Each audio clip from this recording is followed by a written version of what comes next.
Gender simply biological difference नहीं है।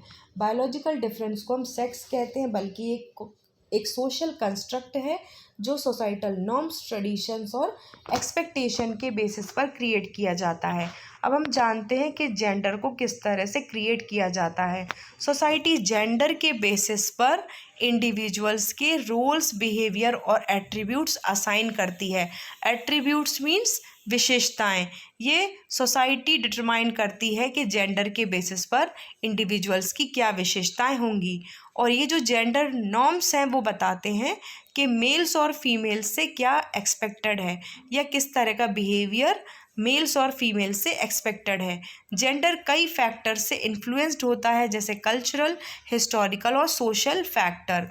ये सिर्फ बायोलॉजिकल सेक्स से डिटरमाइन नहीं होता है। अब हम सीटेट के एक प्रीवियस ईयर क्वेश्चन को देखते हैं।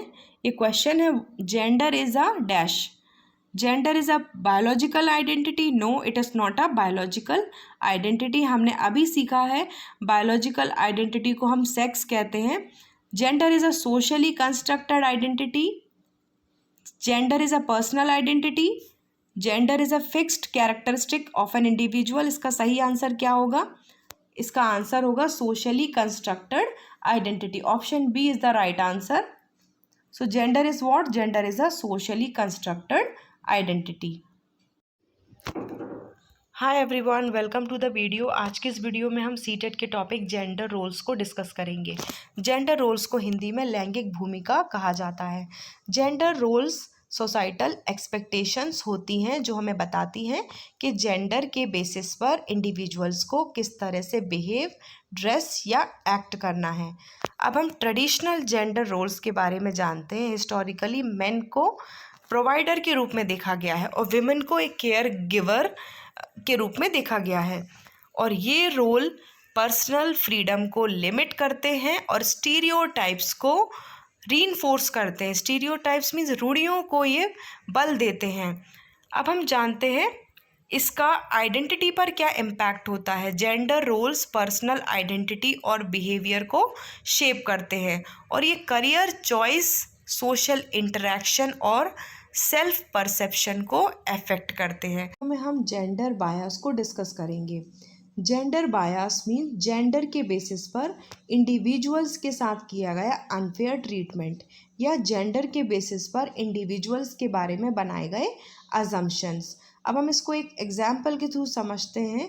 एक स्टीरियोटाइप है सोसाइटी में कि men are naturally better at maths and science.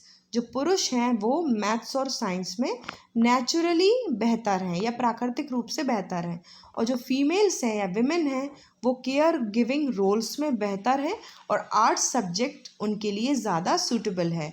ये जेंडर बायसनेस वर्क प्लेस में भी देखी जाती है।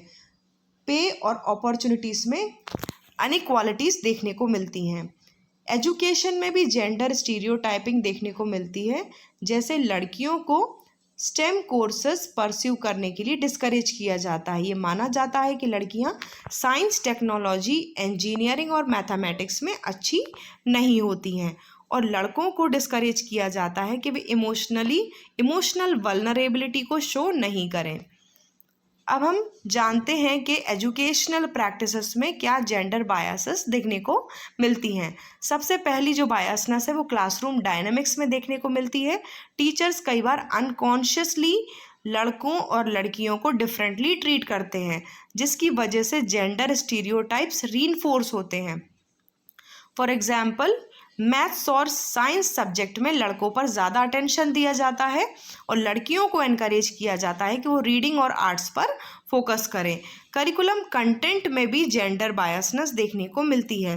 टेक्स्ट बुक्स या दूसरे एजुकेशनल मटेरियल में मेन और विमेन के रिप्रेजेंटेशन में बायसनेस देखने को मिलती है। मेल्स को लीडरशिप रोल्स में दिखाया जाता है और फीमेल्स को डोमेस्टिक या पैसिव रोल्स में दिखाया जाता है। टीचर की एक्सपेक्टेशन में भी बायसनेस देखने को मिलती है। टीचर का परसेप्शन और एक्सपेक्टेशन भी जेंडर से इन्फ्लुएंस्ड होता है और इसकी वजह से एकेडमिक एक्सपेक्टेशन में भी डिफरेंसेस देखने को मिलते हैं। लड़कों से और लड़कियों से अलग अलग एकेडमिक एक्सपेक्टेशंस रखी जाती हैं। अब हम जानते हैं कि किस तरह से इस बायसनेस को एड्रेस कर सकते हैं या जेंडर बायसनेस को एजुकेशन के थ्रू किस तरह से एड्रेस कर सकते हैं।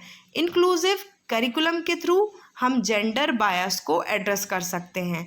हमको ये सुनिश्चित करना चाहिए कि टीचिंग मटेरियल में दोनों ही जेंडर के का पॉजिटिव रिप्रेजेंटेशन हो, जो ट्रेडिशनल जेंडर रोल्स को चैलेंज करे। दूसरा तरीका है जेंडर सेंसिटिव पेडागोजी। टीचर्स को सबसे पहले जेंडर बायसेस की अवेयरनेस होनी चाहिए और टीचर्स को कॉन्शियसली एफर्ट्स लगाने चाहिए कि वे क्लासरूम में लड़के और लड़कियों को इक्वली ट्रीट करें। नेक्स्ट है एनकरेजिंग इक्वल पार्टिसिपेशन। दोनों लड़के और लड़कियों से इक्वली बिहेव करना चाहिए, इनको इक्वली ट्रीट करना चाहिए और दोनों को ही एनकरेज करना चाहिए कि वे सभी सब्जेक्ट्स को एक्सप्लोर करें, including those traditionally dominated by the opposite gender. जैसे कि लड़कियों को स्टेम कोर्सेस को एक्सप्लोर करने के लिए एनकरेज करना चाहिए और लड़कों को आर्ट्स और लैंग्वेज के लिए। स्कूल कुछ एम्पावरमेंट प्रोग्राम्स भी चला सकता है, इम्प्लीमेंट कर सकता है, जो लड़के और लड़कियों दोनों को एम्पावर करेगा कि वो जो सोसाइटल जेंडर नॉर्म्स हैं उनको चैलेंज कर सकें या उनके जो ट्रेडिशनल जेंडर रोल्स हैं उनको ब्रेक कर सकें और अपने इंटरेस्ट को परस्यू कर सकें। अब हम जेंडर और सोशलाइजेशन इन स्कूल के रिलेशनशिप को समझते हैं। स्कूल एक इम्पॉर्टेंट रोल प्ले करता है सोशलाइजेशन में, जहां बच्चे जेंडर रोल्स और एक्सपेक्टेशंस को सीखते हैं। एजुकेशनल प्रैक्टिसेस का मेन एम ये होना चाहिए कि वो हार्मफुल जेंडर रोल्स को रिड्यूस करें या ख़त्म करें और जो पॉजिटिव जेंडर नॉर्म्स हैं उनको रीइंफोर्स करें। टीचर्स का रोल भी इसमें इम्पॉर्टेंट है।